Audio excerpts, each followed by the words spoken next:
Ladies and gentlemen, you are now rocking with the King Indeed. What's good? It's your boy Big LITHO. You ready to step to the plate? TKIndeed.com. TKI Sports. Let's go. Indeed, welcome to another edition of TKI Sports on TheKingIndeed.com. Yes, I said TheKingIndeed.com. Zoraldo. Them boys. I got to give credit where credit is due. The Dallas Cowboys. You know, everybody know I'm a Giants fan. We know that. They're my enemy in the division. I can't root for them. But you have to give credit where credit is due. What the Cowboys are doing with Dak Prescott, Ezekiel Elliott, I mean, as a football fan, you have to admire what they're doing. It's really admirable what they're doing. To see what these two rookies, are becoming. They haven't won anything yet, so we don't want to, kneel down and, kiss the scepter just yet, but you have to admire what they're doing. And you know what? I got to give props to Tony Romo. Tony Romo came out and basically said, you know what? This is Dak's team. I'm not going to come in, throw a monkey wrench in the program. Look where he's gotten us. This is his team. I'm the backup. I'll suit up. I'm the backup. Now, you know what? Maybe somebody was in his ear saying that, but you know what? He got in front of the cameras, in front of the mic, and he said all those things. So you know what? You got to give props to Tony Romo. But you know what? Dallas Cowboys are a legitimate threat. You know what I'm saying? They are a dangerous team, and I'm looking forward to December 11th because that's when my Giants play them boys again. You hear that, Zoraldo? Kid, that kid K.I., a.k.a. Zoraldo, whatever your name is. Props to the Dallas Cowboys, but y'all need to slow down, man. Y'all got to lose a couple games, give my Giants a chance to catch up a little. We only a couple games behind y'all, but you know what? You got to give props where credit is due. Dallas, a legitimate threat, a dangerous team, and, we'll see what happens in the future. For those of you who don't know, Phil Jackson made some comments about LeBron James and his business partners, his handlers, whatever you want to call them. Phil made some remarks regarding to them as his posse, LeBron's posse. LeBron didn't take too kindly of that, basically called Phil Jackson a racist for using the word posse. LeBron said the reason why he used the word posse was because they were a bunch of young African-American males trying to make a difference.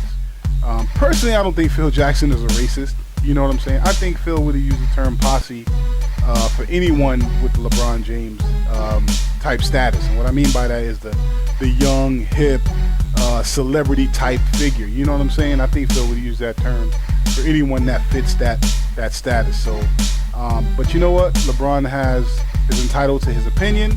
He's entitled to express his opinion. Me personally, I don't agree with what he said. I don't think Phil is a racist.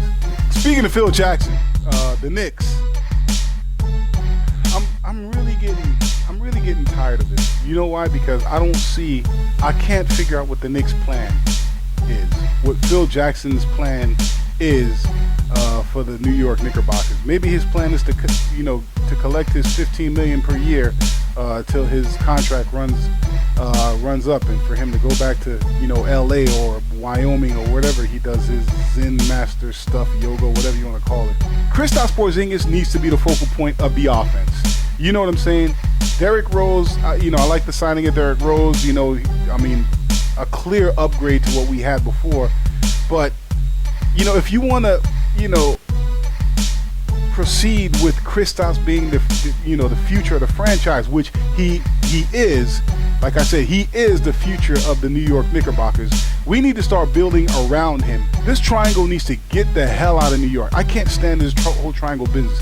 Phil is doing to Hornacek what he would never allow a GM to do to him when he was a coach. Phil is coming down to practice and implementing the triangle, telling Jeff Hornacek, the coach, on how to coach and to implement this BS triangle. Phil would never have gone for that, when he was in Chicago, when he was in LA, from the man upstairs in the offices. He would have never allowed that, but yet he's imposing his will, you know what I'm saying? I guess that's why he gets I'm not criticizing Jeff Hornacek, but I guess Phil hires coaches where he knows he'll be able to control them. My New York Yankees, the Bombers, you know what? I'm excited for the future of the Yankees. But what I'm not excited about is the starting rotation. After Tanaka, who can you trust? Nobody. Tanaka's our ace, and then you have a bunch of guys that will be inconsistent, and you have no idea what to expect from them. So we need to address the starting rotation. I'm not sure who's available right now, but you know what? It needs to be addressed because, like I said, after Tanaka, you can't trust anyone in that starting rotation. As far as the lineup is concerned, well, before we get to the lineup, the bullpen. I love Betances. Betances, we all know he's electric. 95, 96, 97 on the fastball. Uncle Charlie, bam, 12-6, devastating curveball. We all know that. But I think he's more suited for the 8th inning. Setup man. We need to go back out and re-sign Chapman. We need Chapman in the 9th inning. No knock on Betances, but I really think mentally he's more set for the 8th inning. I'm more comfortable with seeing him in the 8th inning set up. Get Chapman back in here. You know what I'm saying? Don't knock Chapman for giving up that 2-run home run to Rajay Davis. You know what I'm saying? And no knock on Rajay, but in that at-bat in the World Series, and props to the Chicago Cubs, Geraldo Chapman was gassed in that at-bat. He had worked so many innings, you know what I'm saying? And not, like I said, I'm not taking anything from Rajay Davis, but he wasn't getting it up there like he usually does. I think he threw about 9 out of 10 pitches to Rajay Davis were sliders. He got a slider down and he can handle, and we all know what happened. We all know what happened after that. I ain't gonna front. I was rooting for the Cleveland Indians. You know what I'm saying? Nothing against the Chicago Cub franchise, but it's those Chicago Cub fans. You know how they exiled Mr. Steve Bartman, you know, out of Chicago when they should have exiled Alex Gonzalez, the shortstop who booted the ground ball, which opened the floodgates. You know what I'm saying? And had the Marlins score all them runs and eventually, you know, gain the momentum and go. But, you know, as far as the fans, I didn't think they deserved a World Series. I wanted them to suffer a little more. You know what I'm saying? But congrats to the Chicago Cubs, the players, Rizzo, Chris Bryant, Addison Russell, you know, amazing young squad. And, you know, much props to them. You know what I'm saying? Joe Madden finally got a ring. You know what I'm saying? I like Joe Madden as a coach. I love his style. So much props to the Chicago Cubs. Back to my Bombers. I'm sorry. The lineup. You know what I'm saying? I like what we're doing with the lineup right now. We got some the baby bombers, we like to call them. Gary Sanchez, who's a beast. You know what I'm saying? Thank goodness he finally lived up to all his potential, all the hype. You know what I'm saying? I think he's here to stay. I'm really excited to get Bird back in the lineup after a year of rehab. You know what I'm saying? Put them in the lineup 3-4. Aaron Judge needs to step up. You know what I'm saying? Aaron Judge, you know, first home run in your major league, you know, at bat, but you need to step up. And I think he will. Aaron Judge to me is going to be a 30-35 home run type guy, but he's going to bat about 220, feast or famine type of guy. And you know what? I can live with that with Bird and Sanchez because I'm real, you know, I'm confident in the abilities of Bird and Sanchez. You know what I'm saying? How nice would it have been to stick Kyle Schwarber in that lineup? You know what I'm saying? Big lefty bat Yankee Stadium in the middle of that lineup, but we all know it ain't happening. The Cubs ain't letting him go. But I'm real excited about the future of the Bombers. You know what I'm saying? And we'll see. We'll see what happens. All right, listen, y'all. I got a jet. Tom's not good for me right now. Geraldo telling me to wrap it up. I know he is. Thank y'all for joining us on another edition of TKI Sports. Really appreciate you guys tuning in, sticking with us. You know what I'm saying? Remember, you can always find us on social media. Everything is The King Indeed.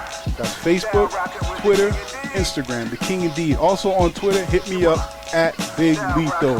Thank y'all for rocking with The King Indeed. Strike 1 on you. Strike 2 on Phil and LeBron. Y'all need to stop this nonsense. You know what I'm saying? It's going nowhere. Cut the BS. Let's play ball. Strike 3. Me. Out.